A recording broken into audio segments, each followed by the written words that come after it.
Our world is made up of patterns and sequences. They're all around us. Day becomes night. Animals travel across the earth in ever-changing formations. Landscapes are constantly altering. One of the reasons mathematics began was because we needed to find a way of making sense of these natural patterns. The most basic concepts of maths, space and quantity, are hardwired into our brains.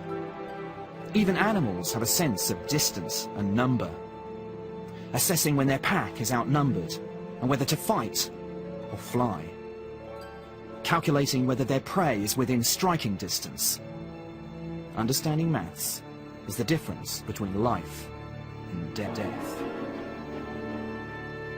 But it was man who took these basic concepts and started to build upon these foundations. At some point, humans started to spot patterns, to make connections, to count, and to order the world around them. And with this, a whole new mathematical universe began to emerge.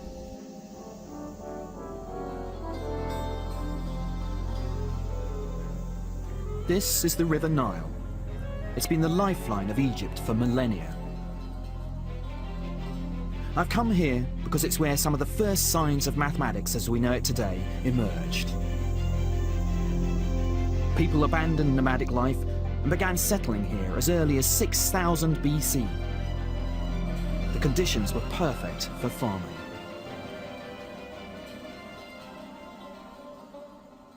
The most important event for Egyptian agriculture each year was the flooding of the Nile. So this was used as a marker to start each new year. Egyptians did record what was going on over periods of time. So in order to establish a calendar like this, you need to count how many days, for example, happened in between lunar phases, or how many days happened in between two floodings of the Nile. Recording the patterns of the seasons was essential not only to their management of the land, but also their religion. The ancient Egyptians who settled on the Nile banks believed it was the river god Hapi who flooded the river each year. And in return for the life-giving water, the citizens offered a portion of the yield as a thanksgiving. As settlements grew larger, it became necessary to find ways to administer them. Areas of land needed to be calculated, crop yields predicted, taxes charged and collated. In short, people needed to count and measure. The Egyptians used their bodies to measure the world, and it's how their units of measurement evolved. A palm was the width of a hand, a cubit an arm length from elbow to fingertips. Land cubits, strips of land measuring a cubit by 100, were used by the pharaoh's surveyors to calculate areas. There's a very strong link between bureaucracy and the development of mathematics in ancient Egypt. And we can see this link right from the beginning, from the invention of the number system, throughout Egyptian history, really. For the Old Kingdom, the only evidence we have are metrological systems, that is, measurements for areas, for length. This points to a bureaucratic need to develop such things. It was vital to know the area of a farmer's land, so he could be taxed accordingly. Or if the Nile robbed him of part of his land, so he could request a rebate. It meant that the pharaoh's surveyors were often calculating the area of irregular parcels of land.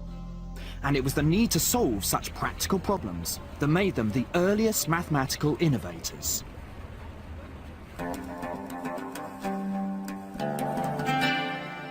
The Egyptians needed some way to record the results of their calculations.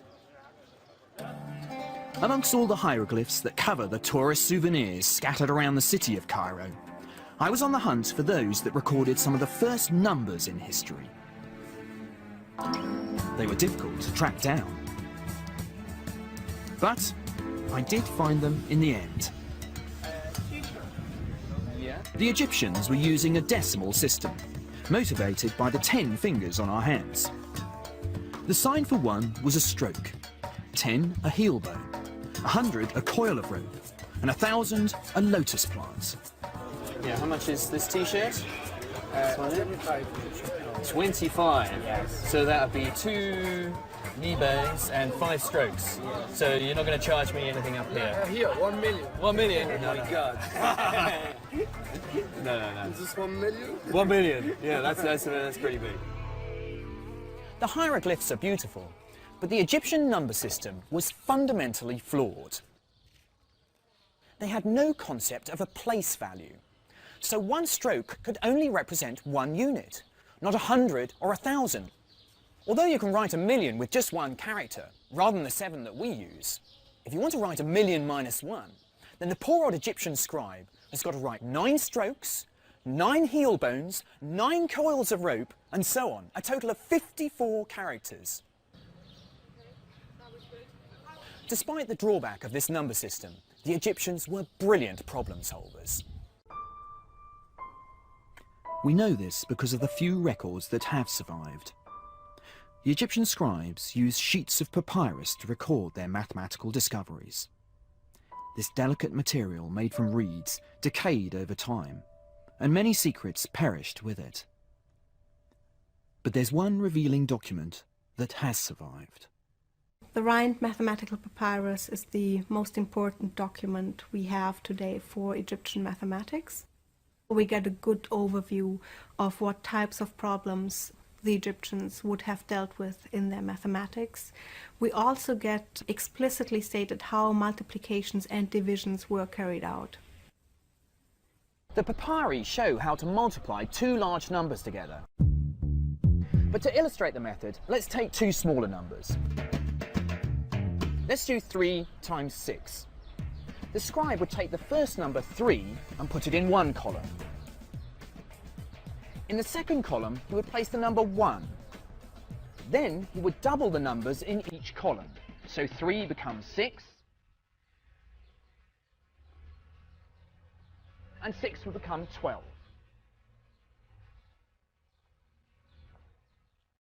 And then in the second column, 1 would become 2, and 2 becomes 4. Now here's the really clever bit. The scribe wants to multiply 3 by 6.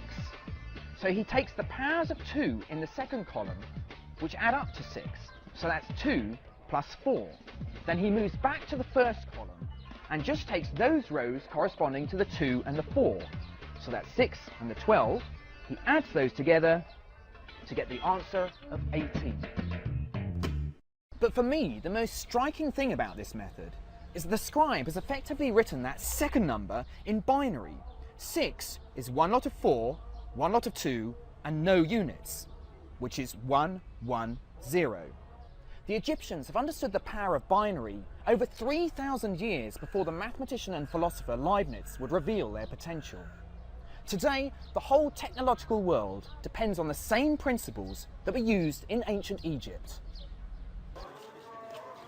The Rhind papyrus was recorded by a scribe called Ahmes around 1650 BC, and its problems are concerned with finding solutions to everyday situations. Several of the problems mention bread and beer, which isn't surprising as Egyptian workers were paid in food and drink. One is concerned with how to divide 9 loaves equally between 10 people without a fight breaking out. I've got 9 loaves of bread here. I'm going to take 5 of them and cut them into halves. Of course, 9 people could shave a 1/10 off their loaf and give the pile of crumbs to the 10th person. But the Egyptians developed a far more elegant solution. Take the next 4 and divide those into thirds. But 2 of the thirds I'm now going to cut into fifths, so each piece will be 1/15. Each person then gets 1/2 and 1/3 and 1/15. It's through such seemingly practical problems that we start to see a more abstract mathematics developing.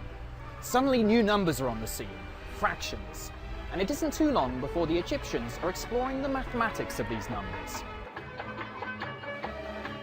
Fractions are clearly of practical importance to anyone dividing quantities for trade in the market.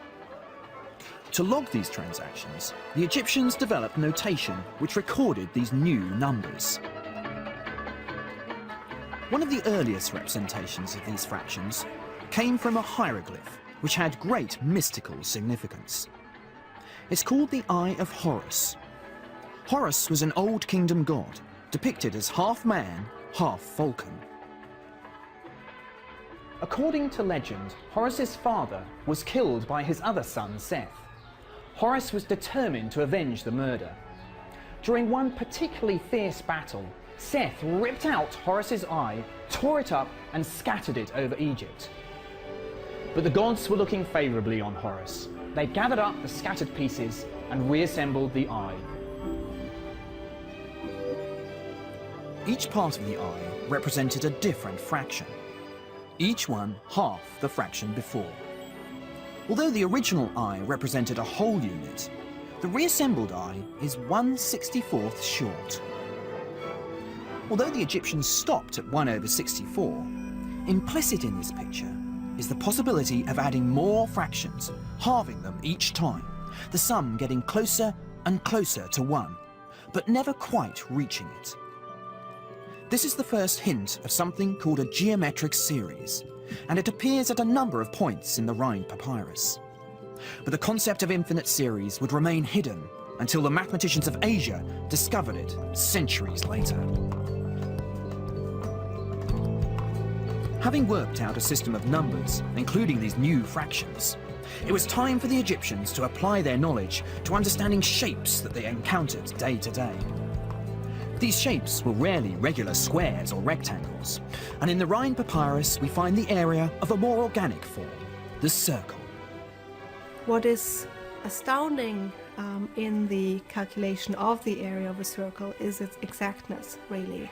How they would have found their method is open to speculation, because the texts we have do not show us the methods how they were found. This calculation is particularly striking because it depends on seeing how the shape of the circle can be approximated by shapes that the Egyptians already understood. The Rhind papyrus states that a circular field with a diameter of 9 units is close in area to a square with sides of 8. But how would this relationship have been discovered? My favourite theory sees the answer in the ancient game of Mancala. Mancala boards were found carved on the roofs of temples. Each player starts with an equal number of stones, and the object of the game is to move them around the board, capturing your opponent's counters on the way. As the players sat around waiting to make their next move, perhaps one of them realised that sometimes the balls fill the circular holes of the Mancala board in a rather nice way. He might have gone on to experiment with trying to make larger circles. Perhaps he noticed that 64 stones, the square of 8, can be used to make a circle with diameter 9 stones. By rearranging the stones, the circle has been approximated by a square. And because the area of a circle is pi times the radius squared, the Egyptian calculation gives us the first accurate value for pi. The area of the circle is 64. Divide this by the radius squared, in this case 4.5 squared, and you get a value for pi. So 64 divided by 4.5 squared is 3.16, just a little under 2/100ths away from its true value. But the really brilliant thing is the Egyptians are using these smaller shapes to capture the larger shape.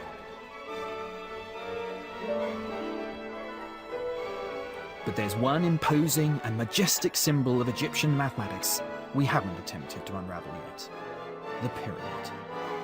I've seen so many pictures that I couldn't believe I'd be impressed by them. But meeting them face to face, you understand why they're called one of the 7 wonders of the ancient world. They're simply breathtaking. And how much more impressive they must have been in their day, when the sides were as smooth as glass, reflecting the desert sun. To me, it looks like there might be mirror pyramids hiding underneath the desert, which will complete these shapes to make perfectly symmetrical octahedrons. Sometimes, in the shimmer of the desert heat, you can almost see these shapes. It's the hint of symmetry hidden inside these shapes that makes them so impressive for a mathematician. The pyramids are just a little short to create these perfect shapes. But some have suggested that another important mathematical concept might be hidden inside the proportions of the Great Pyramid: the golden ratio. Two lengths are in the golden ratio if the relationship of the longest to the shortest is the same as the sum of the two to the longest side. Such a ratio has been associated with the perfect proportions one finds all over the natural world, as well as in the work of artists, architects, and designers for millennia. Whether the architects of the pyramids were conscious of this important mathematical idea, or were instinctively drawn to it because of its satisfying aesthetic properties, we'll never know. For me, the most impressive thing about the pyramids is the mathematical brilliance that went into making them, including the first inkling of one of the great theorems of the ancient world, Pythagoras' theorem. In order to get perfect right-angled corners on their buildings and pyramids, the Egyptians would have used a rope with knots tied in it. At some point, the Egyptians realised that if they took a triangle with sides marked with 3 knots, 4 knots and 5 knots, it guaranteed them a perfect right angle. This is because 3 squared plus 4 squared is equal to 5 squared. So we've got a perfect Pythagorean triangle. In fact, any triangle whose sides satisfy this relationship will give me a 90-degree angle. But I'm pretty sure that the Egyptians hadn't got this sweeping generalisation of their 3-4-5 triangle. We would not expect to find a general proof because this is not the style of Egyptian mathematics. Every problem was solved using concrete numbers, and then if a verification would be carried out at the end, it would use the result and these concrete given numbers. There's no general proof within the Egyptian mathematical texts. It would be some 2,000 years before the Greeks and Pythagoras would prove that all right-angled triangles shared certain properties. This wasn't the only mathematical idea that the Egyptians would anticipate. In a 4,000-year-old document called the Moscow Papyrus, we find a formula for the volume of a pyramid with its peak sliced off, which shows the first hint of calculus at work. For a culture like Egypt that is famous for its pyramids, you would expect problems like this to have been a regular feature within their mathematical texts. The calculation of the volume of a truncated pyramid is one of the most advanced bits, according to our modern standards of mathematics, that we have from ancient Egypt. The architects and engineers would certainly have wanted such a formula to calculate the amount of materials required to build it. But it's a mark of the sophistication of Egyptian mathematics that they were able to produce such a beautiful method.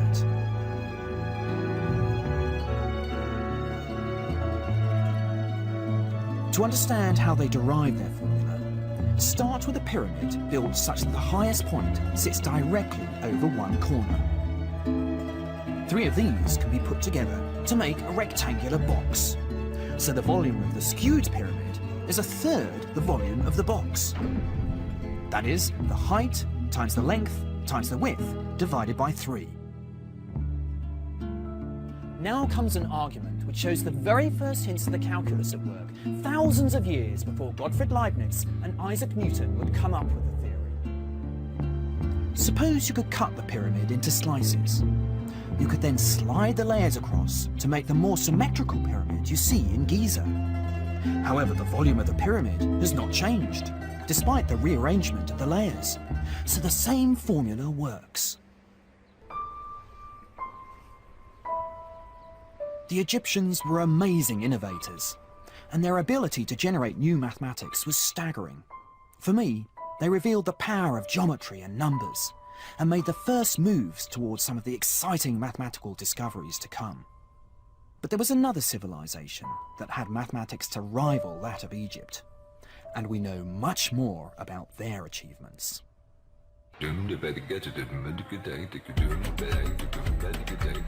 This is Damascus, over 5,000 years old and still vibrant and bustling today.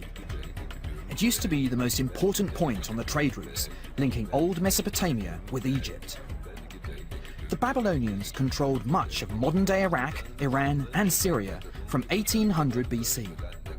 In order to expand and run their empire, they became masters of managing and manipulating numbers. We have law codes, for instance, that tell us about the way society is ordered. Now, the people we know most about are the scribes, the professionally literate and numerate people who kept the records for the wealthy families and for the temples and palaces. Scribe schools existed from around 2500 BC. Aspiring scribes were sent there as children and learned how to read, write and work with numbers. Scribe records were kept on clay tablets, which allowed the Babylonians to manage and advance their empire. However, many of the tablets we have today aren't official documents, but children's exercises. It's these unlikely relics that give us a rare insight into how the Babylonians approached mathematics. So this is a geometrical textbook from about the 18th century BC, and I hope you can see that there are lots of pictures on it, and underneath each picture is a text that sets a problem about the picture. So, for instance, this one here says, I drew a square 60 units long, and inside it I drew 4 circles. What are their areas? So this little tablet here was written 1,000 years at least later than the tablet here, but it has a very interesting relationship to it. It also has 4 circles on in a square, roughly drawn, but this isn't a textbook, it's a school exercise, so that the adult scribe who's teaching the student is being given this as an example of completed homework or something like that. Like the Egyptians, the Babylonians appeared interested in solving practical problems to do with measuring and weighing. The Babylonian solutions to these problems are written like mathematical recipes. A scribe would simply follow and record a set of instructions to get a result. Here's an example of a kind of problem they'd solve. Now I've got a bundle of cinnamon sticks here, but I'm not going to weigh them. Instead, I'm going to take 4 times their weight and add them to the scales. Now I'm going to add 20 gin. Gin was the ancient Babylonian measure of weight. I'm going to take half of everything here and add it again. So that's 2 bundles and 10 gin. Now everything on this side is equal to 1 manna. 1 manna was 60 gin. And here we have one of the first mathematical equations in history. Everything on this side is equal to 1 manna. But how much does the bundle of cinnamon sticks weigh? Without any algebraic language, they were able to manipulate the quantities to be able to prove that the cinnamon sticks weighed 5 gin. In my mind, it's this kind of problem which gives mathematics a bit of a bad name. You can blame those ancient Babylonians for all those tortuous problems you had at school. But the ancient Babylonian scribes excelled at this kind of problem. Intriguingly, they weren't using powers of 10 like the Egyptians. They were using powers of 60. The Babylonians invented their number system, like the Egyptians, by using their fingers. But instead of counting through the 10 fingers on their hand, Babylonians found a much more intriguing way to count body parts. They used the 12 knuckles on one hand and the 5 fingers on the other to be able to count 12 times 5, i.e. 60 different numbers. So for example, this number would have been 2 lots of 12, 24, and then 1, 2, 3, 4, 5 to make 29. But the number 60 had another powerful property. It can be perfectly divided in a multitude of ways. Here are 60 beans. I can arrange them in 2 rows of 30. 3 rows of 20. 4 rows of 15, 5 rows of 12, or 6 rows of 10. The divisibility of 60 makes it a perfect base in which to do arithmetic. The base 60 system was so successful, we still use elements of it today. Every time we want to tell the time, we recognize units of 60, 60 seconds in a minute, 60 minutes in an hour. But the most important feature of the Babylonians' number system was that it recognized place value. Just as our decimal numbers count how many lots of tens, hundreds and thousands you're recording, the position of each Babylonian number records the power of 60 you're counting.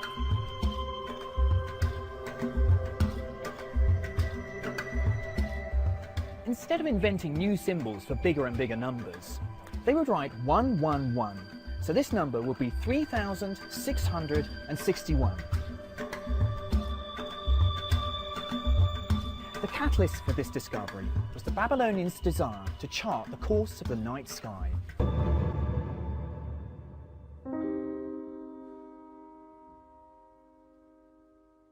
The Babylonians' calendar was based on the cycles of the moon, and so they needed a way of recording astronomically large numbers. Month by month, year by year, these cycles were recorded. From about 800 BC, there were complete lists of lunar eclipses. The Babylonian system of measurement was quite sophisticated at that time. They had a system of angular measurement, 360 degrees in a full circle. Each degree was divided into 60 minutes. A minute was further divided into 60 seconds. So they had a regular system for measurement, and it was in perfect harmony with their number system. So it was well suited not only for observation, but also for calculation. But in order to calculate and cope with these large numbers, the Babylonians needed to invent a new symbol. And in so doing, they prepared the ground for one of the great breakthroughs in the history of mathematics: zero. In the early days, the Babylonians, in order to mark an empty place in the middle of a number, would simply leave a blank space. So they needed a way of representing nothing in the middle of a number. So they used a sign as a sort of breathing mark or a punctuation mark, and it comes to mean zero in the middle of a number. This was the first time zero in any form had appeared in the mathematical universe. But it'd be over 1,000 years before this little placeholder would become a number in its own right.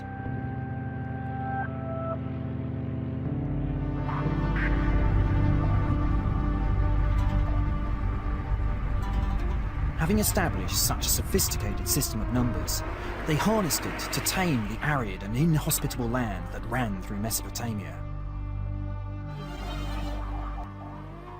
Babylonian engineers and surveyors found ingenious ways of accessing water and channeling it to the crop fields.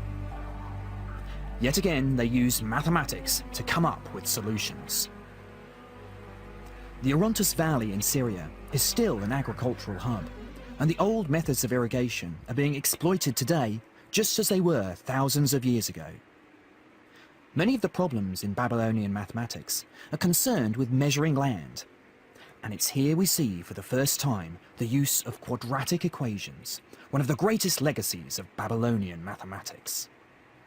Quadratic equations involve things where the unknown quantity you're trying to identify is multiplied by itself.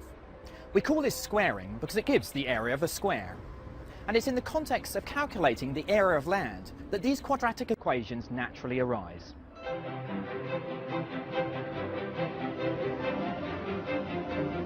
Here's a typical problem. If a field has an area of 55 units, and one side is 6 units longer than the other, how long is the shorter side? The Babylonian solution was to reconfigure the field as a square. Cut 3 units off the end, and move this round. Now, there's a 3 by 3 piece missing, so let's add this in. The area of the field has increased by 9 units. This makes the new area 64, so the size of the square are 8 units. The problem solver knows that they've added 3 to this side, so the original length must be 5. It may not look like it, but this is one of the first quadratic equations in history. In modern mathematics, I would use the symbolic language of algebra to solve this problem. The amazing feat of the Babylonians is that they were using these geometric games to find the value, without any recourse to symbols or formulas. The Babylonians were enjoying problem solving for its own sake. They were falling in love with mathematics.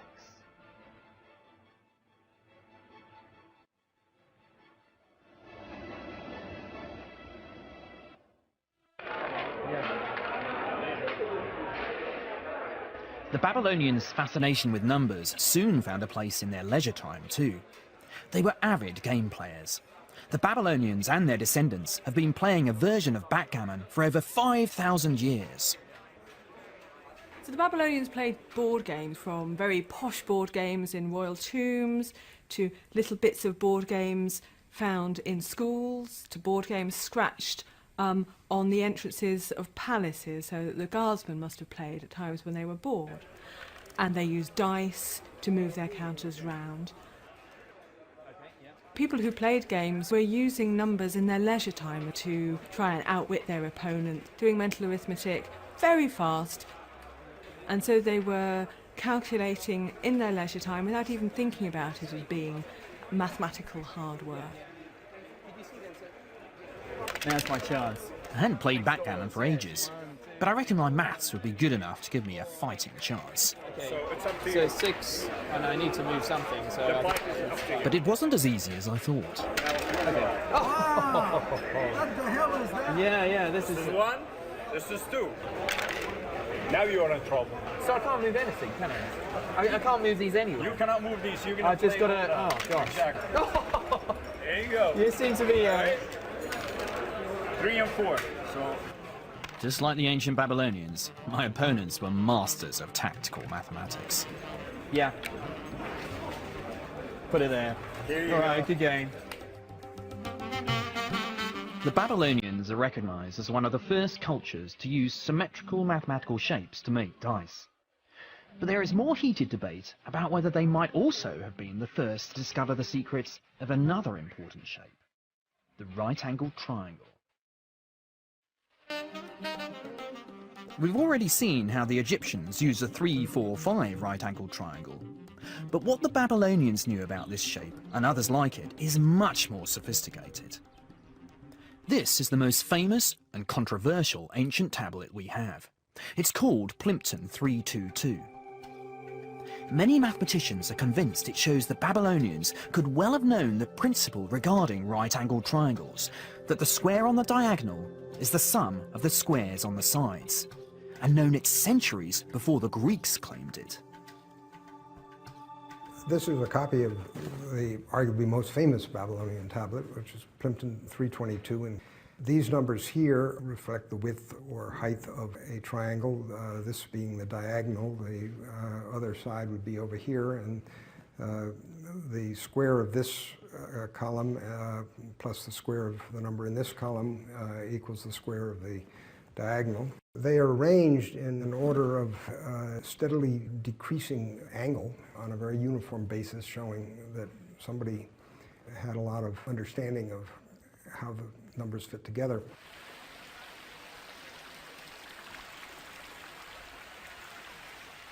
Here were 15 perfect Pythagorean triangles, all of whose sides had whole number lengths. It's tempting to think that the Babylonians were the first custodians of Pythagoras' theorem, and it's a conclusion that generations of historians have been seduced by. But there could be a much simpler explanation for the sets of 3 numbers which fulfill Pythagoras' theorem. It's not a systematic explanation of Pythagorean triples. It's simply a mathematics teacher doing some quite complicated calculations, but in order to produce some very simple numbers in order to set his students problems about right-angled triangles. And in that sense, it's about Pythagorean triples only incidentally. The most valuable clues to what they understood could lie elsewhere. This small school exercise tablet is nearly 4,000 years old and reveals just what the Babylonians did know about right-angled triangles. It uses the principle of Pythagoras' theorem to find the value of an astounding new number. Drawn along the diagonal is a really very good approximation to the square root of 2. And so that shows us that it was known and used in school environments. Now, why is this important? It's because the square root of 2 is what we now call an irrational number. That is, if we write it out in decimals or even in sexagesimal places, it doesn't end. The numbers go on forever after the decimal point. The implications of this calculation are far-reaching. Firstly, it means the Babylonians knew something of Pythagoras' theorem 1,000 years before Pythagoras. Secondly, the fact that they can calculate this number to an accuracy of 4 decimal places shows an amazing arithmetic facility, as well as a passion for mathematical detail. The Babylonians' mathematical dexterity was astounding, and for nearly 2,000 years they spearheaded intellectual progress in the ancient world. But when their imperial power began to wane, so did their intellectual vigour.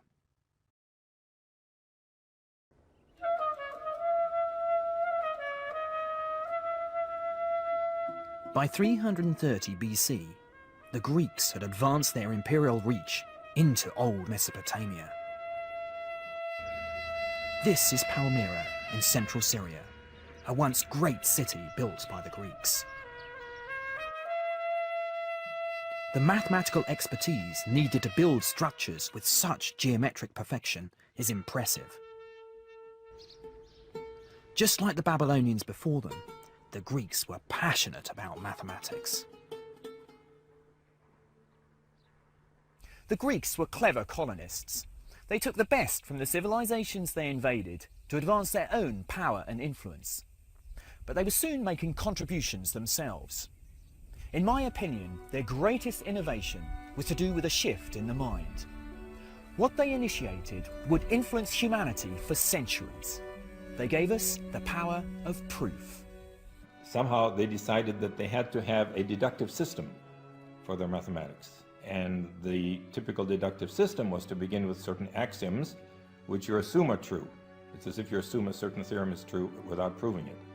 And then using logical methods and very careful steps, from these axioms you prove theorems. And then from those theorems you prove more theorems. And it just snowballs that way. Proof is what gives mathematics its strength. It's the power of proof, which means that the discoveries of the Greeks are as true today as they were 2,000 years ago. I needed to head west into the heart of the old Greek Empire to learn more.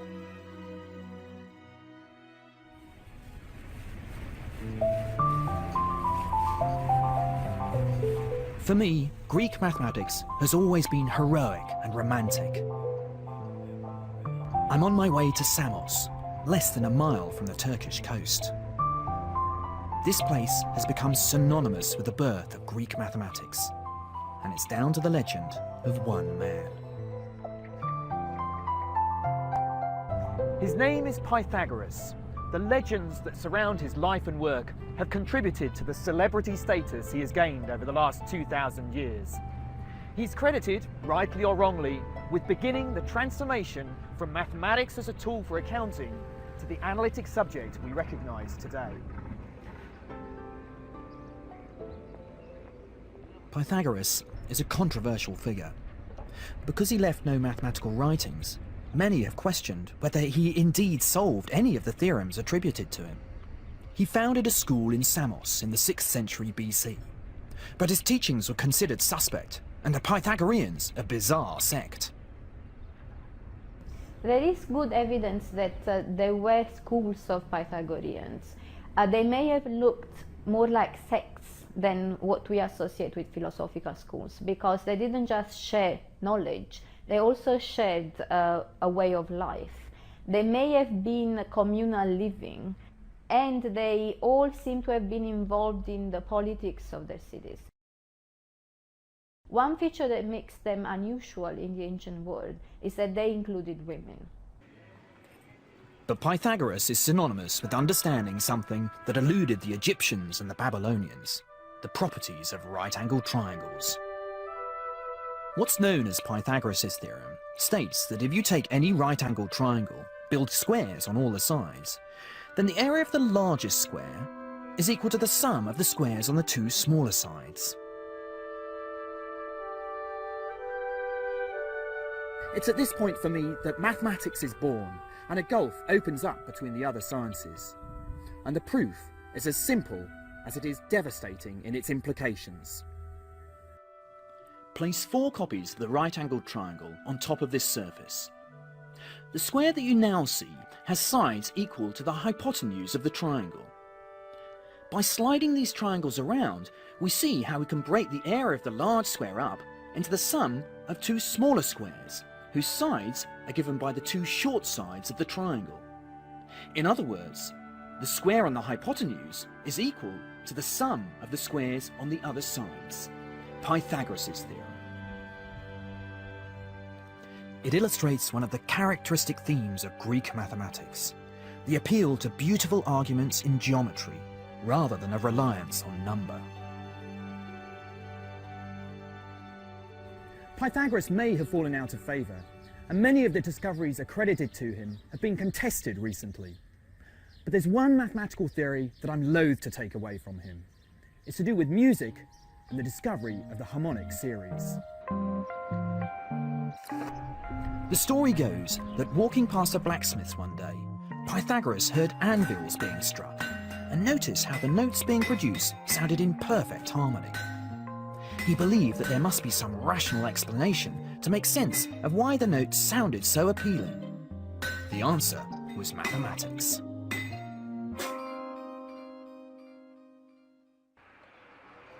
Experimenting with a stringed instrument, Pythagoras discovered that the intervals between harmonious musical notes were always represented as whole number ratios. And here's how he might have constructed his theory. First, play a note on the open string. Next, take half the length. The note almost sounds the same as the first note. In fact, it's an octave higher, but the relationship is so strong we give these notes the same name. Now, take a third the length. We get another note which sounds harmonious next to the first two. But take a length of string which is not in a whole number ratio, and all we get is dissonance.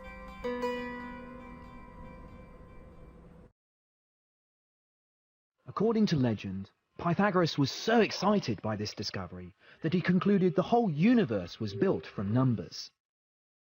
But he and his followers were in for a rather unsettling challenge to their worldview. And it came about as a result of the theorem which bears Pythagoras' name.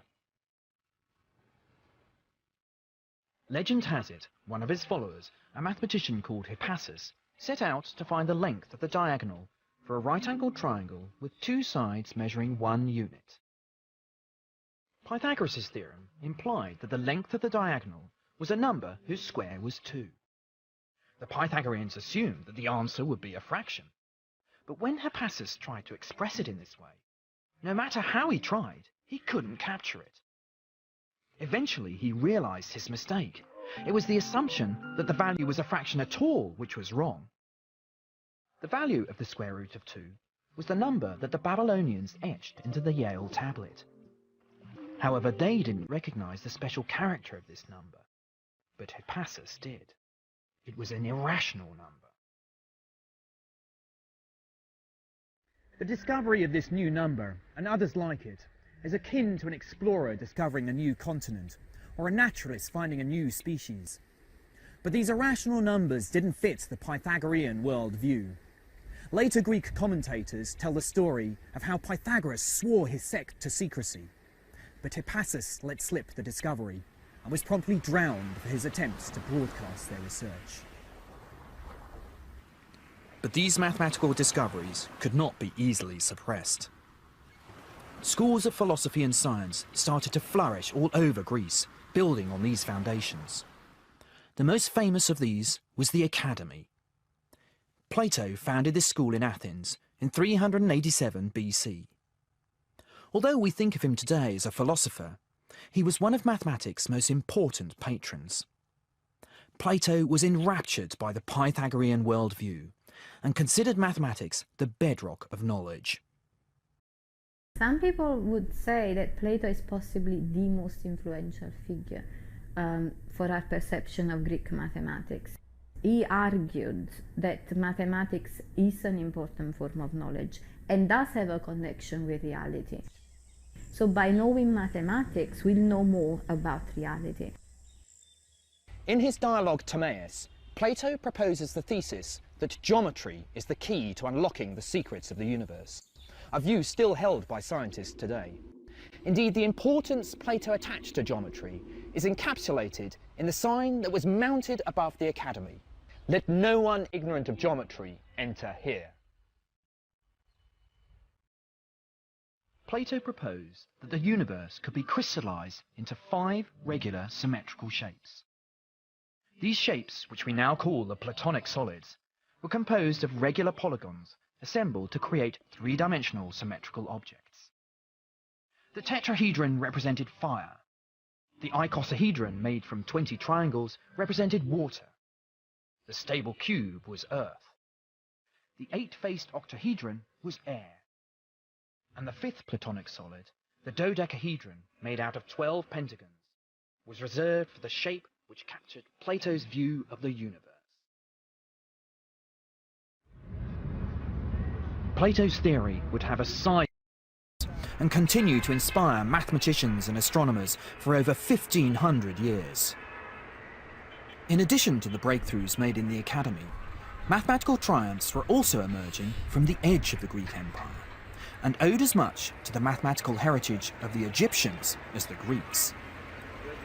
Alexandria became a hub of academic excellence under the rule of the Ptolemies in the 3rd century BC, and its famous library soon gained a reputation to rival Plato's Academy. The kings of Alexandria were prepared to invest in the arts, in culture, in technology, mathematics, grammar, because patronage for cultural pursuits was one way of showing that you were a more prestigious ruler and had a better entitlement to greatness. The old library and its precious contents were destroyed when the Muslims conquered Egypt in the 7th century. But its spirit is alive in a new building. Today, the library remains a place of discovery and scholarship.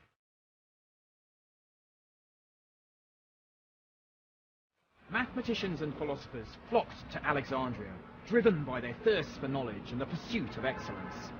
The patrons of the library were the first professional scientists, individuals who were paid for their devotion to research.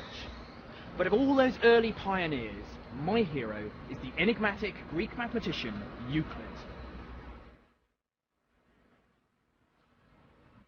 We know very little about Euclid's life, but his greatest achievements were as a chronicler of mathematics. Around 300 BC, he wrote the most important textbook of all time, the Elements. In the Elements, we find the culmination of the mathematical revolution which had taken place in Greece. It's built on a series of mathematical assumptions called axioms. For example, a line can be drawn between any 2 points. From these axioms, logical deductions are made and mathematical theorems established. The Elements contains formulas for calculating the volumes of cones and cylinders, proofs about geometric series, perfect numbers and primes. The climax of the Elements is a proof that there are only 5 Platonic solids. For me, this last theorem captures the power of mathematics. It's one thing to build 5 symmetrical solids, quite another to come up with a watertight, logical argument for why there can't be a 6th. The Elements unfolds like a wonderful, logical mystery novel. But this is a story which transcends time. Scientific theories get knocked down from one generation to the next. But the theorems in the Elements are as true today as they were 2,000 years ago. When you stop and think about it, it's really amazing that it's the same theorems that we teach. We may teach them in a slightly different way, or we may organize them differently, but it's Euclidean geometry that is still valid, and even in higher mathematics. When you go to higher dimensional spaces, you're still using Euclidean geometry. Alexandria must have been an inspiring place for the ancient scholars, and Euclid's fame would have attracted even more eager young intellectuals to the Egyptian port. One mathematician who particularly enjoyed the intellectual environment in Alexandria was Archimedes. He would become a mathematical visionary. The best Greek mathematicians, they were always pushing the limits, pushing the envelope. So Archimedes did what he could with polygons, with solids. He then moved on to centers of gravity, or he then moved on to the spiral. This instinct to try and mathematize everything is something that I see as a legacy. One of Archimedes' specialities was weapons of mass destruction. They were used against the Romans when they invaded his home of Syracuse in 212 BC. He also designed mirrors which harnessed the power of the sun to set the Roman ships on fire. But to Archimedes, these endeavours were mere amusements in geometry. He had loftier ambitions. Archimedes was enraptured by pure mathematics and believed in studying mathematics for its own sake, and not for the ignoble trade of engineering or the sordid quest for profit. One of his finest investigations into pure mathematics was to produce formulas to calculate the areas of regular shapes. Archimedes' method was to capture new shapes by using shapes he already understood. So, for example, to calculate the area of a circle, he would enclose it inside a triangle. And then by doubling the number of sides on the triangle, the enclosing shape would get closer and closer to the circle. Indeed, we sometimes call a circle a polygon with an infinite number of sides. But by estimating the area of the circle, Archimedes is in fact getting a value for pi, the most important number in mathematics. However, it was calculating the volumes of solid objects where Archimedes excelled. He found a way to calculate the volume of a sphere by slicing it up and approximating each slice as a cylinder. He then added up the volumes of the slices to get an approximate value for the sphere. But his act of genius was to see what happens if you make the slices thinner and thinner. In the limit, the approximation becomes an exact calculation.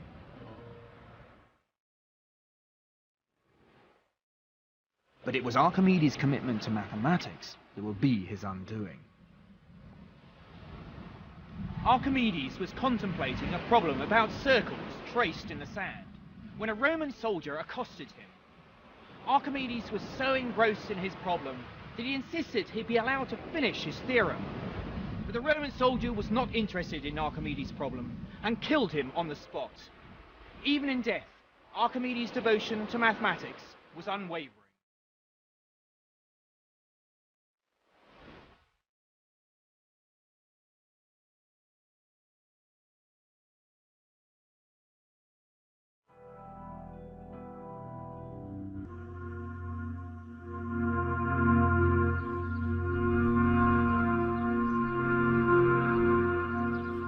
By the middle of the 1st century BC, the Romans had tightened their grip on the old Greek Empire. They were less smitten with the beauty of mathematics and were more concerned with its practical applications. This pragmatic attitude signalled the beginning of the end for the great library of Alexandria. But one mathematician was determined to keep the legacy of the Greeks alive. Hypatia was exceptional, a female mathematician, and a pagan in the piously Christian Roman Empire.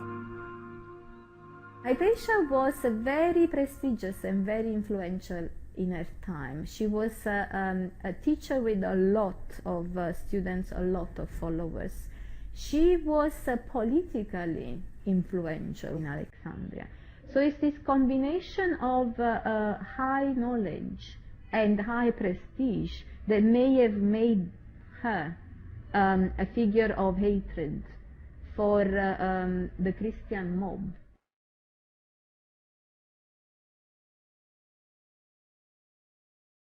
One morning during Lent, Hypatia was dragged off her chariot by a zealous Christian mob and taken to a church. There she was tortured and brutally murdered. The dramatic circumstances of her life and death fascinated later generations. Sadly, her cult status eclipsed her mathematical achievements.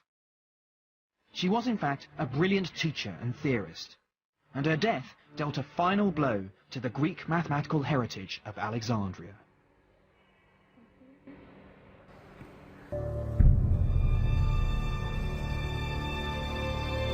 My travels have taken me on a fascinating journey to uncover the passion and innovation of the world's earliest mathematicians.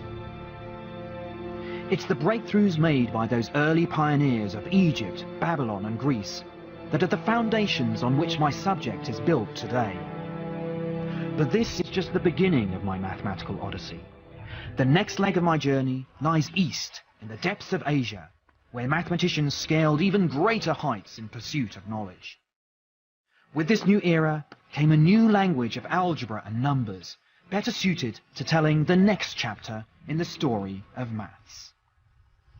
You can learn more about the story of maths with the Open University at open2.net. You can learn more about the story of maths with the Open University at open2.net. What we call a decimal place value system, and it's very similar to the one we use today. We too use numbers from 1 to 9, and we use their position to indicate whether it's units, tens, hundreds or thousands. But the power of these rods is that it makes calculations very quick. In fact, the way the ancient Chinese did their calculations is very similar to the way we learn today in school.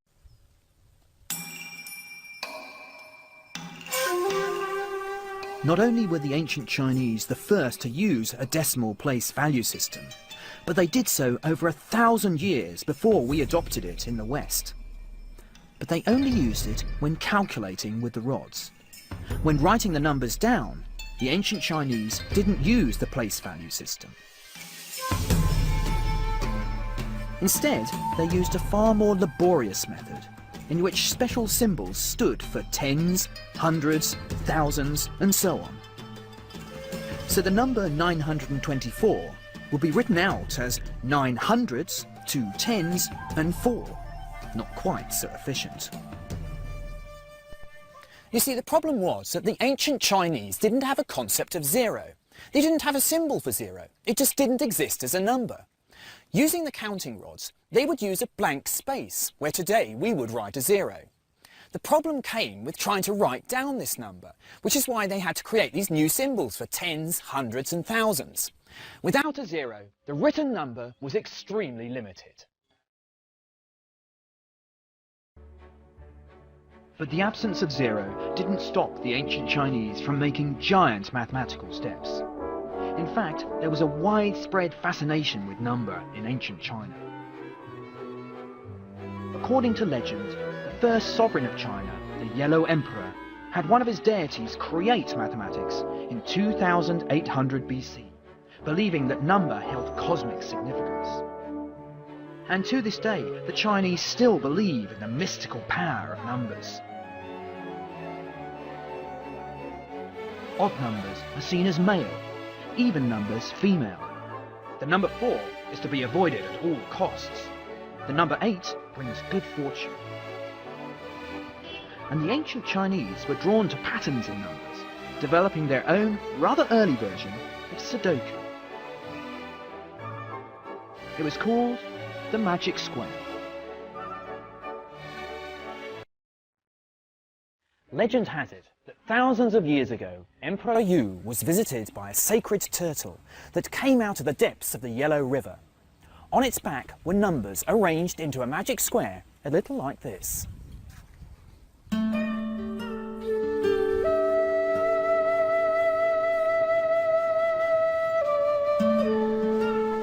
In this square, which was regarded as having great religious significance, all the numbers in each line, horizontal, vertical, and diagonal, all add up to the same number, 15. Now, the magic square may be no more than a fun puzzle, but it shows the ancient Chinese fascination with mathematical patterns. And it wasn't too long before they were creating even bigger magic squares, with even greater magical and mathematical powers.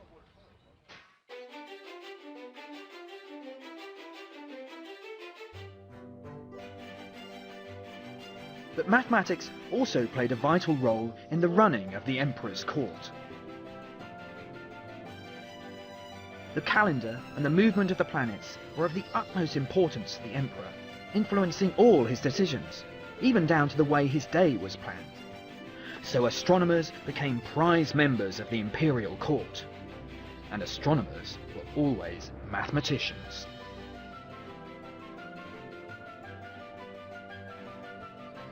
Everything in the emperor's life was governed by the calendar, and he ran his affairs with mathematical precision. The emperor even got his mathematical advisors to come up with a system to help him sleep his way through the vast number of women he had in his harem. Never one to miss a trick, the mathematical advisors decided to base the harem on a mathematical idea called a geometric progression. Maths has never had such a fun purpose. Legend has it that in the space of 15 nights, the emperor had to sleep with 121 women.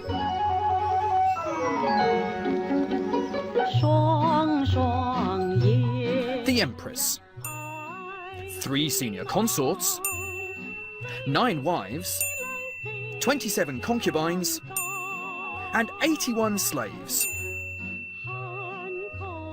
The mathematicians would soon have realised that this was a geometric progression, a series of numbers in which you get from one number to the next by multiplying by the same number each time, in this case 3.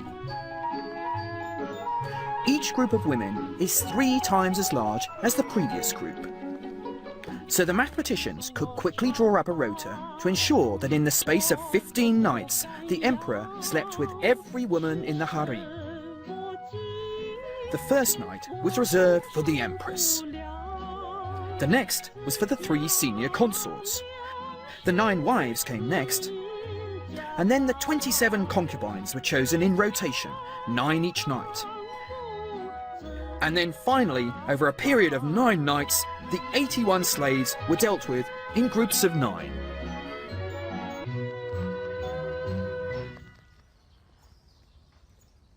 Being the emperor certainly required stamina, a bit like being a mathematician.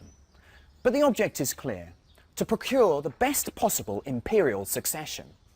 The rota ensured that the emperor slept with the ladies of highest rank closest to the full moon, when their yin, their female force, would be at its highest and be able to match his yang, or male force.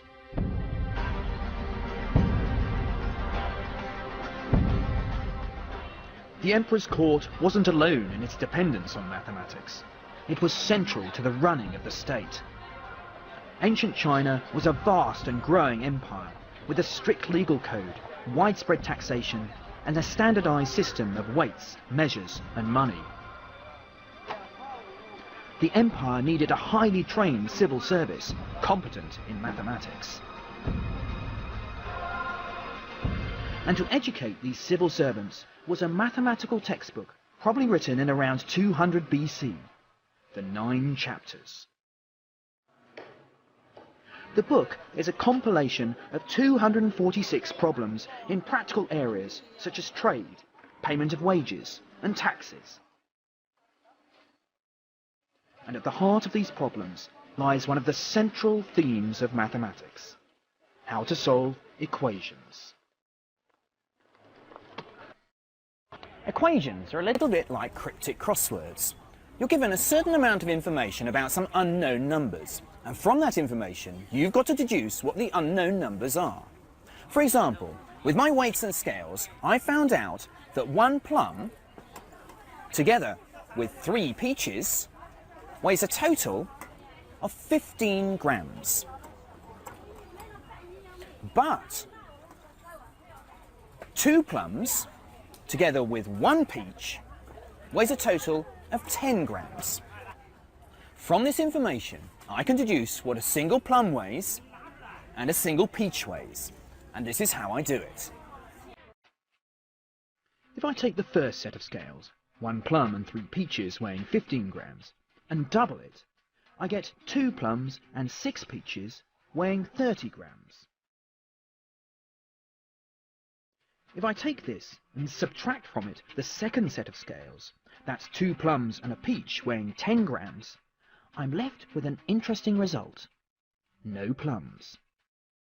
Having eliminated the plums, I've discovered that 5 peaches weighs 20 grams. So, a single peach weighs 4 grams, and from this I can deduce that the plum weighs 3 grams. The ancient Chinese went on to apply similar methods to larger and larger numbers of unknowns, using it to solve increasingly complicated equations. What's extraordinary is that this particular system of solving equations didn't appear in the West until the beginning of the 19th century. In 1809, while analysing a rock called Pallas in the asteroid belt, Carl Friedrich Gauss, who would become known as the Prince of Mathematics, rediscovered this method, which had been formulated in ancient China centuries earlier. Once again, ancient China streets ahead of Europe. But the Chinese were to go on to solve even more complicated equations, involving far larger numbers. In what's become known as the Chinese remainder theorem, the Chinese came up with a new kind of problem. In this, we know the number that's left when the unknown number in the equation is divided by a given number, say 3, 5 or 7. Of course, this is a fairly abstract mathematical problem, but the ancient Chinese still managed to couch it in practical terms. So, a woman in the market has a tray of eggs, but she doesn't know how many eggs she's got. What she does know is that if she arranges them in threes, she has 1 egg left over. If she arranges them in fives, she gets 2 eggs left over. But if she arranged them in rows of 7, she found she had 3 eggs left over. The ancient Chinese found a systematic way to calculate that the smallest number of eggs she could have had in the tray is 52. But the more amazing thing is that you can capture such a large number like 52 by using these small numbers like 3, 5 and 7. This way of looking at numbers would become a dominant theme in mathematics over the last 2 centuries.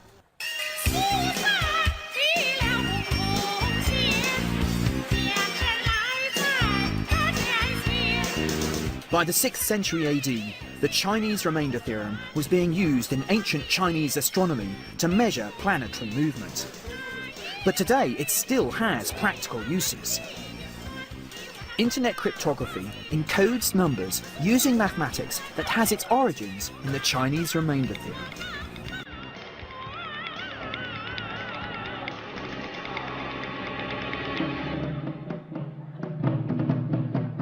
By the 13th century, mathematics was a long-established part of the curriculum, with over 30 mathematics schools scattered across the country. The golden age of Chinese maths had arrived.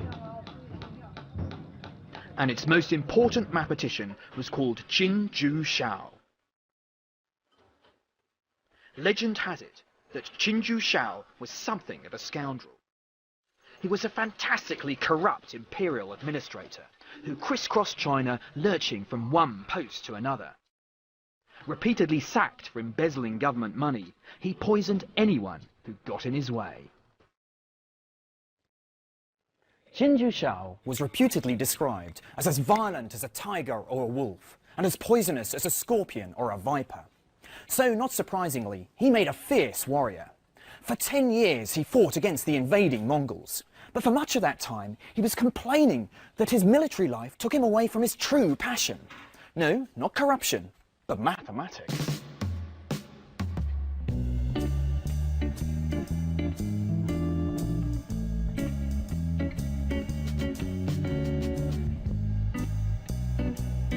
Qin started trying to solve equations that grew out of trying to measure the world around us. Quadratic equations involve numbers that are squared, or to the power of 2, say 5 times 5. The ancient Mesopotamians had already realized that these equations were perfect for measuring flat, 2-dimensional shapes, like Janneman's square. But Qin was interested in more complicated equations, cubic equations. These involve numbers which are cubed, or to the power of 3, say 5 times 5 times 5. And they were perfect for capturing 3-dimensional shapes, like Chairman Mao's mausoleum. Qin found a way of solving cubic equations, and this is how it worked. Say Qin wants to know the exact dimensions of Chairman Mao's mausoleum. He knows the volume of the building and the relationships between the dimensions. In order to get his answer, Qin uses what he knows to produce a cubic equation. He then makes an educated guess at the dimensions. Although he's captured a good proportion of the mausoleum, there are still bits left over. Qin takes these bits and creates a new cubic equation. He can now refine his first guess by trying to find a solution to this new cubic equation, and so on. Each time he does this, the pieces he's left with get smaller and smaller, and his guesses get better and better. What's striking is that Qin's method for solving equations wasn't discovered in the West until the 17th century, when Isaac Newton came up with his own, very similar approximation method. The power of this technique is that it can be applied to even more complicated equations. Qin even used his techniques to solve an equation involving numbers up to the power of 10.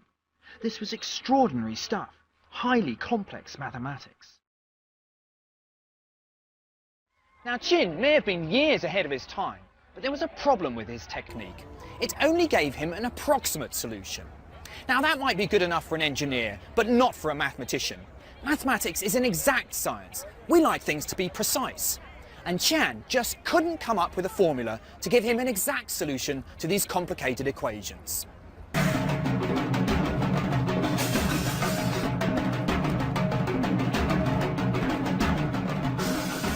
China had made great mathematical leaps, but the next great mathematical breakthroughs were to happen in a country lying to the southwest of China.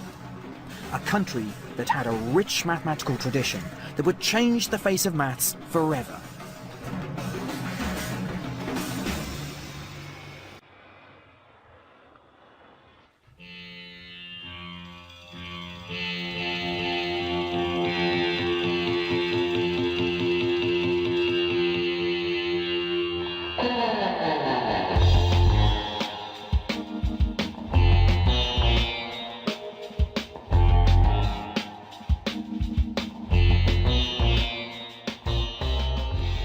India's first great mathematical gift lay in the world of number. Like the Chinese, the Indians had discovered the mathematical benefits of the decimal place value system and were using it by the middle of the 3rd century AD. It's been suggested that the Indians learnt the system from Chinese merchants travelling through India with their counting books. Or they may well just have stumbled across it themselves. It's all such a long time ago that it's shrouded in mystery. We may never know how the Indians came up with their number system, but we do know that they refined and perfected it, creating the ancestors for the 9 numerals we use across the world today. Many rank the Indian system of counting as one of the greatest intellectual innovations of all time, developing into the closest thing we could call a universal language.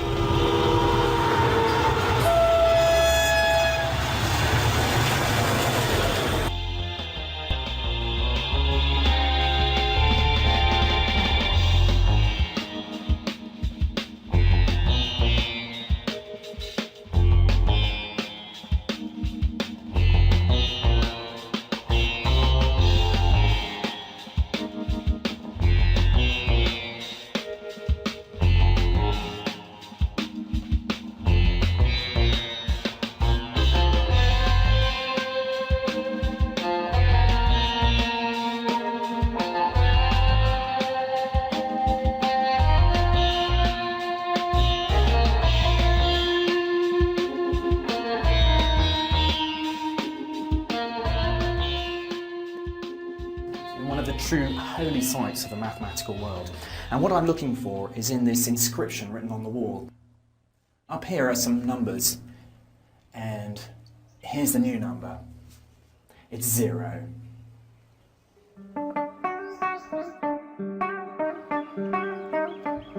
It's astonishing to think that before the Indians invented it, there was no number 0. To the ancient Greeks, it simply hadn't existed. To the Egyptians, Mesopotamians, and as we've seen, the Chinese, 0 had been in use, but as a placeholder, an empty space to show a 0 inside a number. The Indians transformed 0 from a mere placeholder into a number that made sense in its own right, a number for calculation, for investigation. This brilliant conceptual leap would revolutionise mathematics. Now, with just 10 digits, 0 to 9, it was suddenly possible to capture astronomically large numbers in an incredibly efficient way. But why did the Indians make this imaginative leap? Well, we'll never know for sure, but it's possible that the idea and symbol that the Indians used for 0 came from calculations they did with stones in the sand. When stones were removed from the calculation, a small round hole was left in its place, representing the movement from something to nothing. But perhaps there's also a cultural reason for the invention of 0.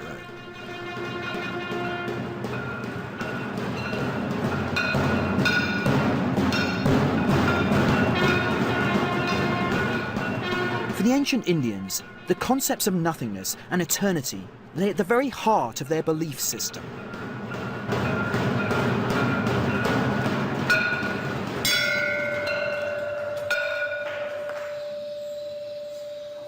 In the religions of India, the universe was born out of nothingness, and nothingness is the ultimate goal of humanity. So it's perhaps not surprising that a culture that so enthusiastically embraced the void should be happy with the notion of 0. The Indians even used the word for the philosophical idea of the void, shunya, to represent the new mathematical term 0.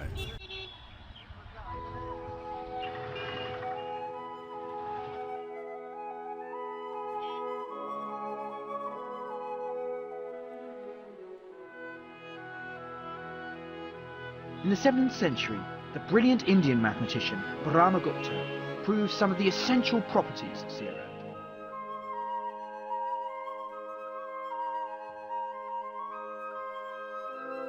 Brahmagupta's rules about calculating with 0 are taught in schools all over the world to this day. 1 plus 0 equals 1. 1 minus 0 equals 1. 1 times 0 is equal to 0.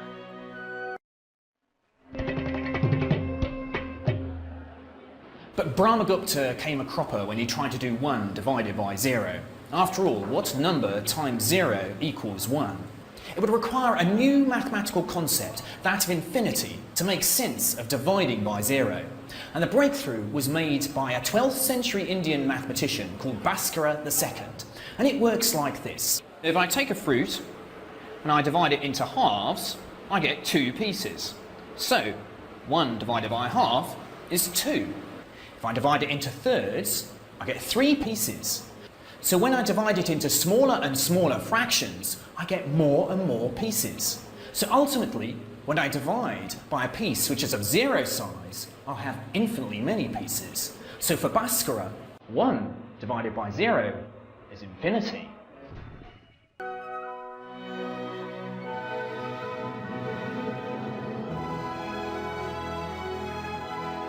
But the Indians were to go further in their calculations with 0. For example, if you take 3 from 3 and get 0, what happens when you take 4 from 3? It looks like you have nothing. But the Indians recognised that this was a new sort of number, negative numbers. The Indians called them debts, because they were perfect for solving equations like, if I have 3 batches of material and take 4 away, how many have I left? This may seem odd and impractical, but that was the beauty of Indian mathematics. Their ability to come up with negative numbers and 0 was because they thought of numbers as abstract entities. They weren't just for counting and measuring pieces of cloth. They had a life of their own, floating free of the real world. This led to an explosion of mathematical ideas.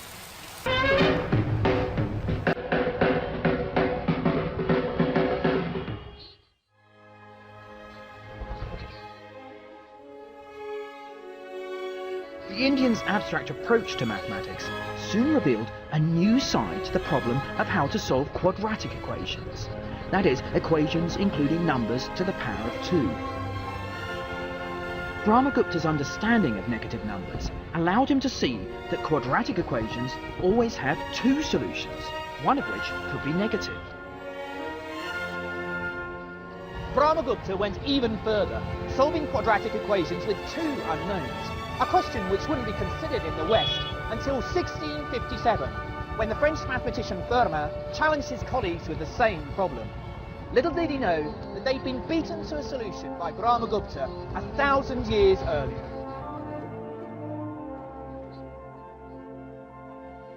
Brahmagupta was beginning to find abstract ways of solving equations. But astonishingly, he was also developing a new mathematical language to express that abstraction. Brahmagupta was experimenting with ways of writing his equations down, using the initials of the names of different colours to represent unknowns in his equations. A new mathematical language was coming to life, which would ultimately lead to the X's and Y's which fill today's mathematical journals.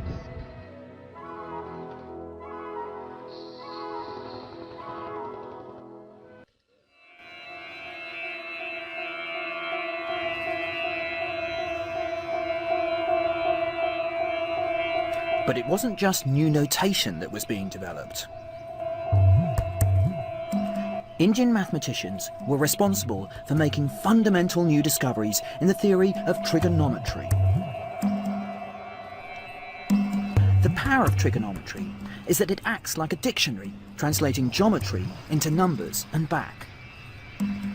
Although first developed by the ancient Greeks, it was in the hands of the Indian mathematicians that the subject truly flourished. At its heart lies the study of right-angled triangles.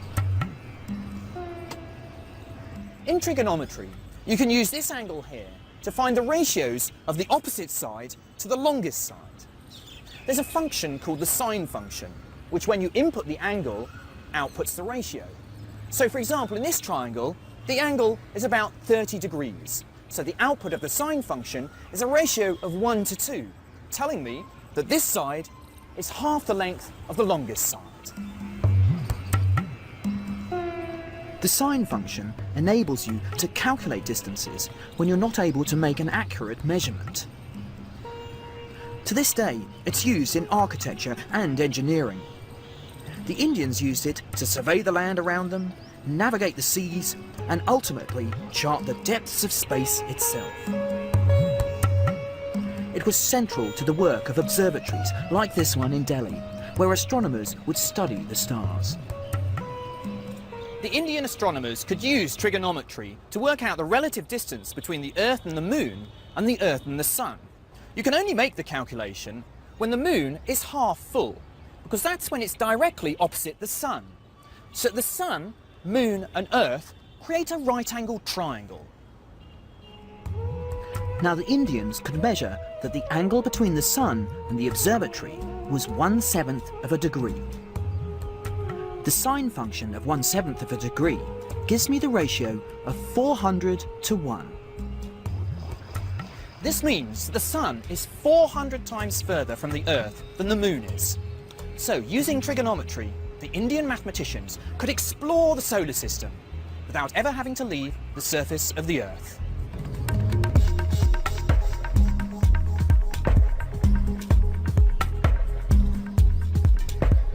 The ancient Greeks had been the first to explore the sine function, listing precise values for some angles. But they couldn't calculate the sines of every angle. The Indians were to go much further, setting themselves a mammoth task. The search was on to find a way to calculate the sine function of any angle you might be given.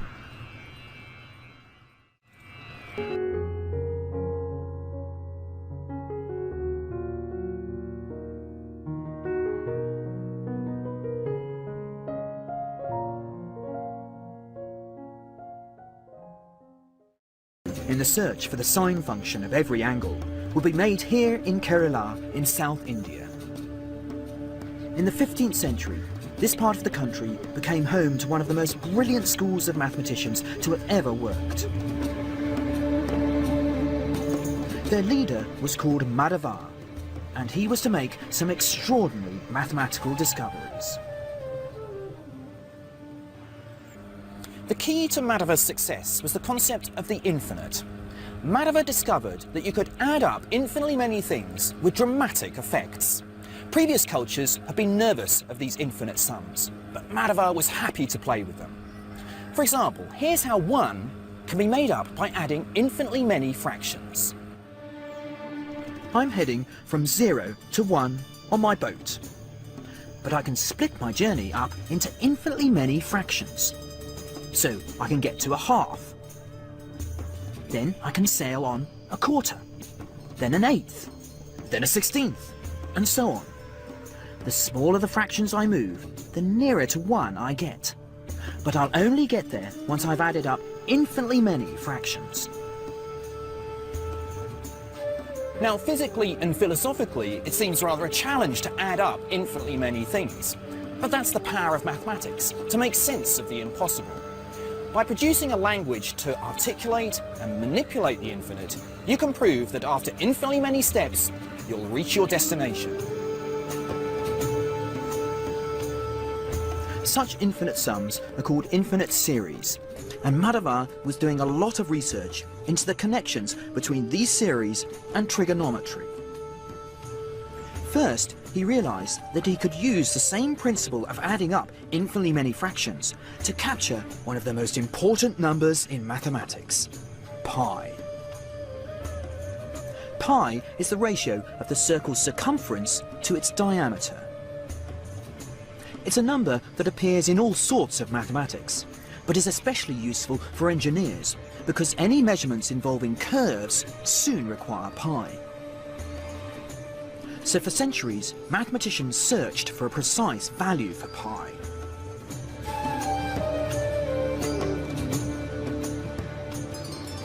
It was in 6th century India that the mathematician Aryabhata gave a very accurate approximation for pi, namely 3.1416. He went on to use this to make a measurement of the circumference of the Earth, and he got it as 24,835 miles, which amazingly is only 70 miles away from its true value. But it was in Kerala in the 15th century that Mathologer realised he could use infinity to get an exact formula for pi. By successively adding and subtracting different fractions, Mathologer could hone in on an exact formula for pi. First, he moved 4 steps up the number line. That took him way past pi. So next, he took 4/3 of a step, or 1 1/3 steps, back. Now he'd come too far the other way. So he headed forward 4/5 of a step. Each time he alternated between 4 divided by the next odd number. 4/7, 4/9, 4/11, and so on. He zigzagged up and down the number line, getting closer and closer to pi. He discovered that if you went through all the odd numbers, infinitely many of them, you would hit pi exactly. I was taught at university that this formula for pi was discovered by the 17th century German mathematician Leibniz. But amazingly, it was actually discovered here in Kerala 2 centuries earlier by Mathologer. He went on to use the same sort of mathematics to get infinite series expressions for the sine formula in trigonometry. And the wonderful thing is that you can use these formulas now to calculate the sine of any angle to any degree.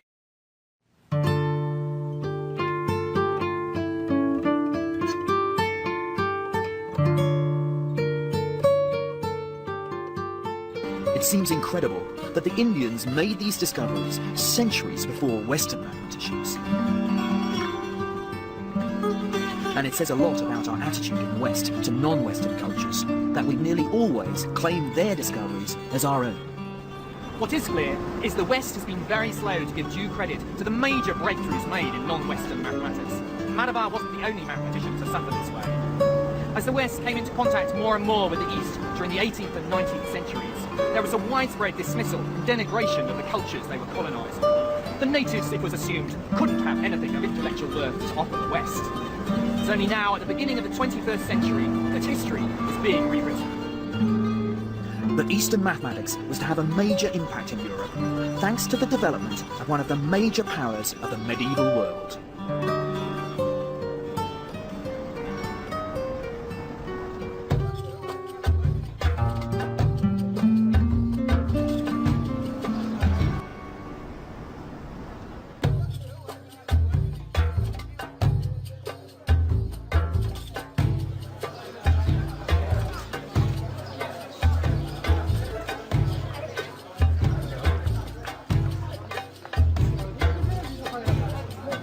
In the 7th century, a new empire began to spread across the Middle East. The teachings of the Prophet Muhammad inspired a vast and powerful Islamic empire, which soon stretched from India in the east to here in Morocco in the west.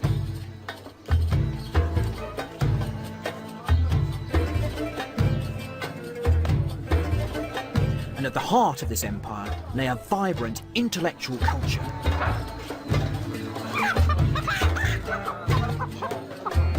A great library and centre of learning was established in Baghdad. Called the House of Wisdom, its teachings spread throughout the Islamic Empire, reaching schools like this one here in Fez.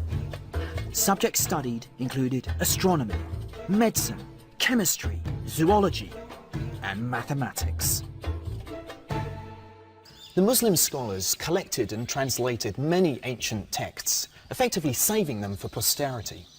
In fact, without their intervention, we may never have known about the ancient cultures of Egypt, Babylon, Greece and India. But the scholars at the House of Wisdom weren't content simply with translating other people's mathematics. They wanted to create a mathematics of their own, to push the subject forward.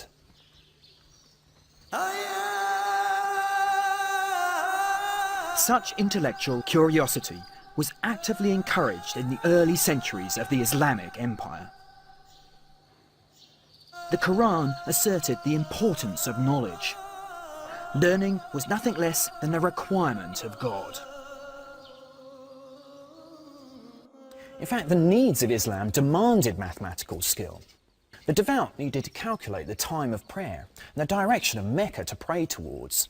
And the prohibition of depicting the human form meant that they had to use much more geometric patterns to cover their buildings. In fact, the Muslim artists discovered all the different sorts of symmetry that you can depict on a two-dimensional wall.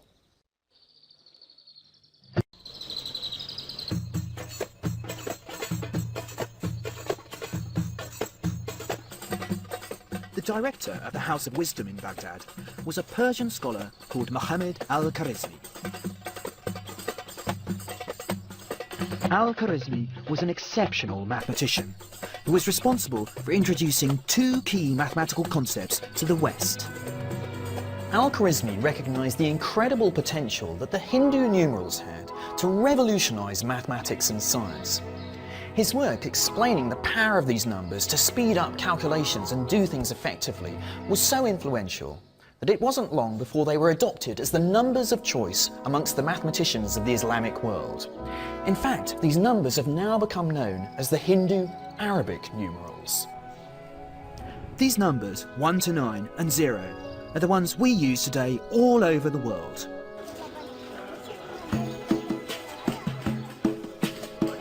But Al-Khwarizmi was to create a whole new mathematical language. It was called Algebra and was named after the title of his book, Algebra wa al-Makbal, or calculation by restoration or reduction.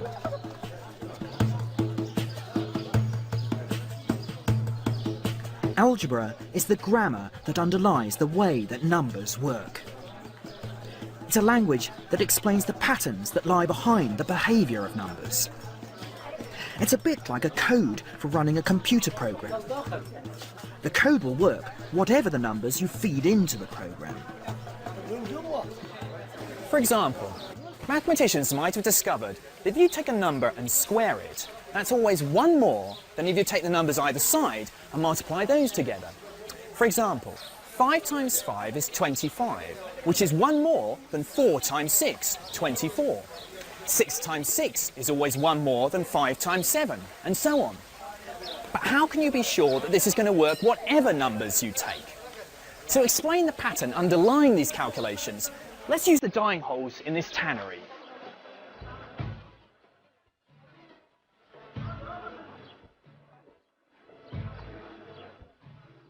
If we take a square of 25 holes running 5 by 5 and take one row of 5 away and add it to the bottom, we get 6 by 4 with 1 left over. But however many holes there are on the side of the square, we can always move one row of holes down in a similar way to be left with a rectangle of holes with 1 left over. Algebra was a huge breakthrough. Here was a new language to be able to analyse the way that numbers worked. Previously, the Indians and the Chinese had considered very specific problems. But Al-Khwarizmi went from the specific to the general. He developed systematic ways to be able to analyse problems so that the solutions would work whatever the numbers that you took. This language is the one that's used across the mathematical world today. Al-Khwarizmi's great breakthrough came when he applied algebra to quadratic equations, that is, equations including numbers to the power of 2. The ancient Mesopotamians had devised a cunning method to solve particular quadratic equations. But it was Al-Khwarizmi's abstract language of algebra that could finally express why this method always worked. This was a great conceptual leap, and would ultimately lead to a formula that could be used to solve any quadratic equation, whatever the numbers involved.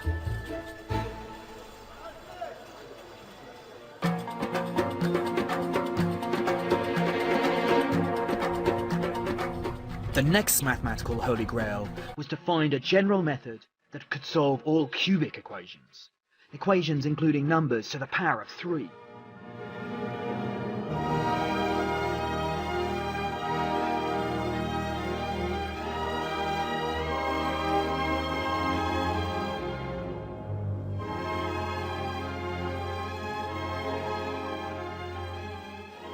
It was an 11th century Persian mathematician who took up the challenge of cracking the problem of the cubic.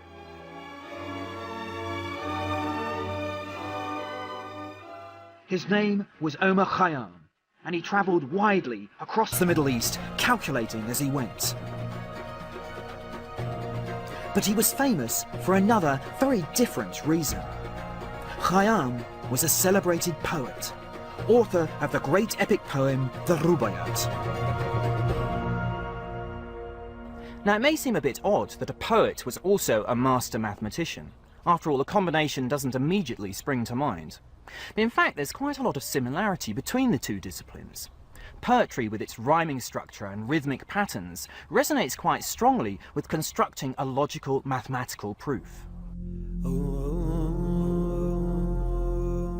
Khayyam's major mathematical work was devoted to finding the general method to solve all cubic equations. Rather than looking at particular examples, Khayyam carried out a systematic analysis of the problem, true to the algebraic spirit of Al-Khwarizmi. Khayyam's analysis revealed for the first time that there were several different sorts of cubic equation. But what held him back is that he was still very influenced by the geometric heritage of the Greeks. He couldn't separate the algebra from the geometry. In fact, he wouldn't even consider equations in higher degrees because they described geometric objects in more than 3 dimensions, something he regarded as impossible. Although the geometry allowed him to analyse these cubic equations to some extent, he still couldn't come up with a purely algebraic solution. It would be another 500 years before mathematicians could make the leap and find a general solution to the cubic equation. And that leap would finally be made in the West, in Italy.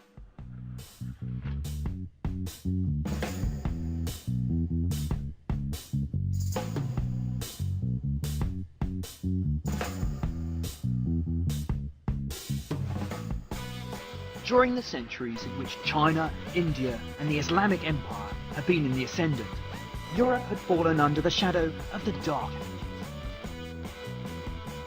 All intellectual life, including the study of mathematics, had stagnated.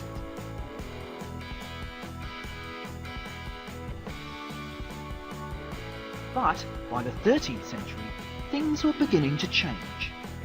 Led by Italy, Europe was starting to explore and trade with the East. And with that contact came the spread of Eastern knowledge to the West. It was the son of a customs official that would become Europe's first great medieval mathematician. As a child, he travelled around North Africa with his father, where he learnt about the developments of Arabic mathematics, and especially the benefits of the Hindu-Arabic numerals. When he got home to Italy, he wrote a book that would be hugely influential in the development of Western mathematics.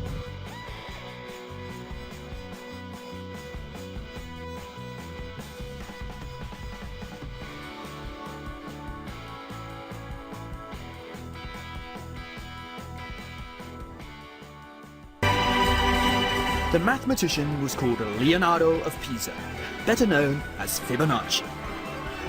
And in his Book of Calculating, Fibonacci promoted the new number system, demonstrating how simple it was compared to the Roman numerals that were in use across Europe. Calculations were far easier, a fact that had huge consequences for anyone dealing with numbers. Pretty much everyone, from mathematicians to merchants. But there was widespread suspicion of these new numbers. Old habits die hard, and the authorities just didn't trust them. Some believed that they would be more open to fraud, that you could tamper with them. Others believed that they'd be so easy to use for calculations that it would empower the masses, taking authority away from the intelligentsia who knew how to use the old sort of numbers.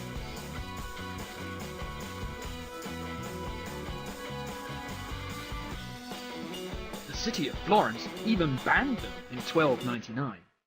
But over time, common sense prevailed. The new system spread throughout Europe, and the old Roman system slowly became defunct. At last, the Hindu-Arabic numerals 0 to 9 had triumphed. Today, Fibonacci is best known for the discovery of some numbers now called the Fibonacci sequence. The numbers arose when he was trying to solve a riddle about the mating habit of rabbits. Suppose a farmer has a pair of rabbits. Now, rabbits take 2 months to reach maturity, and after that they give birth to another pair of rabbits each month. So the problem was how to determine how many pairs of rabbits there will be in any given month. Well, during the first month, you have 1 pair of rabbits. And since they haven't matured, they can't reproduce. During the second month, there's still only 1 pair. But at the beginning of the third month, the first pair reproduces for the first time, so there are 2 pairs of rabbits. At the beginning of the fourth month, the first pair reproduces again, but the second pair is not mature enough, so there are 3 pairs. In the 5th month, the first pair reproduces, and the second pair reproduces for the first time, but the third pair is still too young, so there are 5 pairs. The mating ritual continues, but what you soon realise is the number of pairs of rabbits you have in any given month is the sum of the pairs of rabbits you've had in each of the 2 previous months. So the sequence goes 1, 1, 2, 3, 5, 8, 13, 21, 34, 55, and so on. The Fibonacci numbers are nature's favourite numbers. It's not just rabbits that use them. If you count the number of petals on a flower, it's invariably a Fibonacci number. You find these numbers running up and down pineapples if you count the number of segments. Even snails use them to grow their shells. Wherever you find growth in nature, you find the Fibonacci numbers.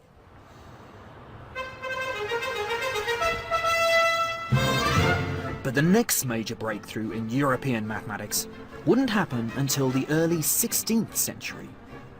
It would involve finding the general method that would solve all cubic equations.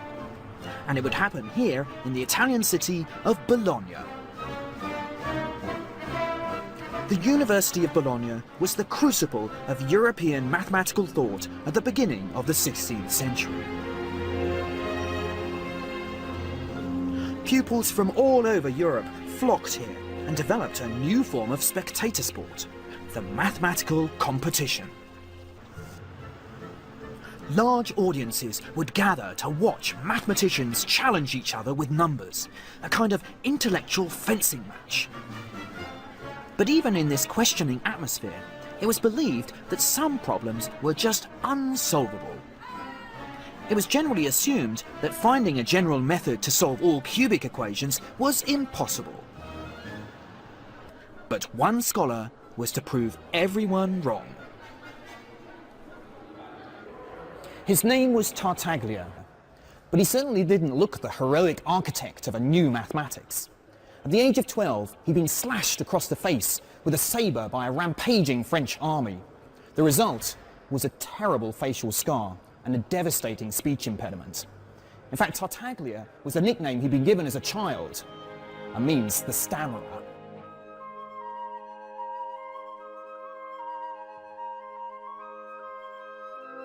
Shunned by his schoolmates, Tartaglia lost himself in mathematics. And it wasn't long before he'd found the formula to solve one type of cubic equation. But Tartaglia soon discovered that he wasn't the only one to believe he'd cracked the cubic.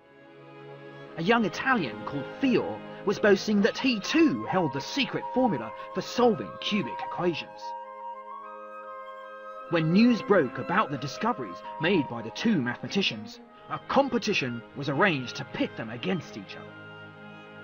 The intellectual fencing match of the century was about to begin.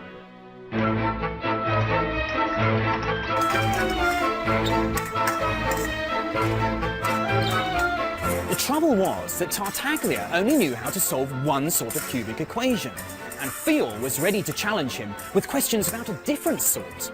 But just a few days before the contest, Tartaglia worked out how to solve this different sort, and with this new weapon in his arsenal, he thrashed his opponent, solving all the questions in under 2 hours. Tartaglia went on to find the formula to solve all types of cubic equations. News soon spread, and a mathematician in Milan called Cardano became so desperate to find the solution that he persuaded a reluctant Tartaglia to reveal the secret to him. But on one condition, that Cardano keep the secret and never publish. But Cardano couldn't resist discussing Tartaglia's solution with his brilliant student Ferrari. As Ferrari got to grips with Tartaglia's work, he realized that he could use it to solve the more complicated quartic equation, an amazing achievement. Cardano couldn't deny his student his just rewards, and he broke his vow of secrecy, publishing Tartaglia's work together with Ferrari's brilliant solution of the quartic. Poor Tartaglia never recovered and died penniless. And to this day, the formula that solves the cubic equation is known as Cardano's formula.